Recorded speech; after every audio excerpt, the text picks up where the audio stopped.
Dobrodošli v moji skromni delavnici. Sem grafična oblikovalka, ki se zelo navdušuje tudi nad graviranjem in risanjem z laserskim strojem. Moje ime je Klara in sem Klara Art.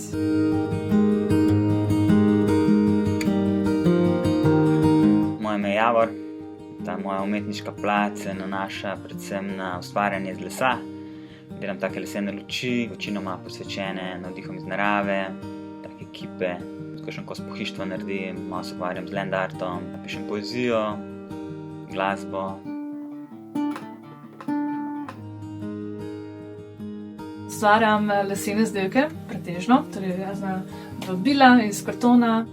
Zelo rada kombiniram les iz pleksi steklom in tudi furnirjem, mogoče furnir s kartonom. Zadnje čase sem se podala tudi na druga raziskovalna pota, sem gravirala tudi na kamen in emajl. Zelo rada rišem ročno, oziroma dodajam svojo dodano vrednost izdelkom in svojo ročno ilustracijo.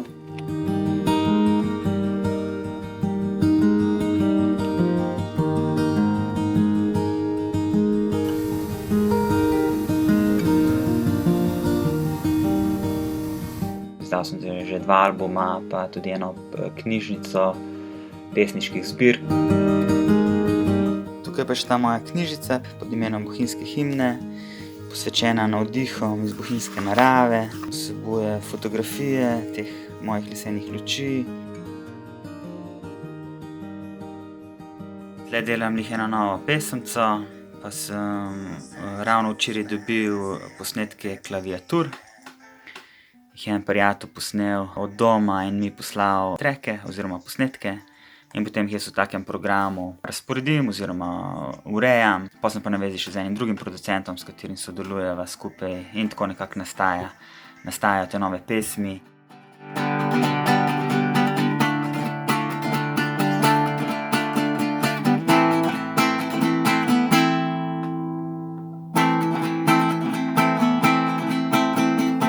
Sem nekje sredi svoje poslovne poti, zdaj mi je šlo kar dobro. Nažalost se je svet malo ustavil, kar je malo težko, ampak nič hudega, čas lahko uporabimo za kreiranje novih idej, za marketing, za fotoshootinge, pisanje raznih blogov ali pa ustvarjam naprej. Kakšne nove ideje, nove kreacije, nove ilustracije, odvisno kam me bo zdaj pot majčkeno zanesla, čeprav se še zmeraj držimo neke ene stalnice, zato da se podjetje pelje v svojo smer, kamor bi ga rada postavila.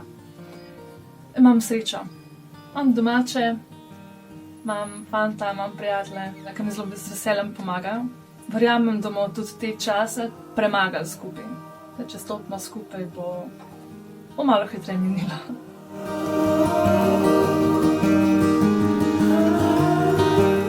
Kako se zdaj obnašam tekom te krize, zdaj tako, jaz vidim v bistvu, tako kot ena taka preizkušnja in se lahko vsakodnevno se lahko soočam z eno odločitvijo, ali to eno tako paniko, eno depresijo, ali pa se pač odločiti in se odpirati in razgrinjati in ustvarjati in iti še globlje v ustvarjalnost in pokazati še več tega, kar sem, z vsem, kar sem in vsem tem, kar imam in kar lahko dam in podelim z ljudmi. Tako da na nek način je v bistvu skoraj tudi en tak challenge, no? Ampak po drugi strani bo tudi skoraj eno tako proslavljanje, tako push, eno spodbuda.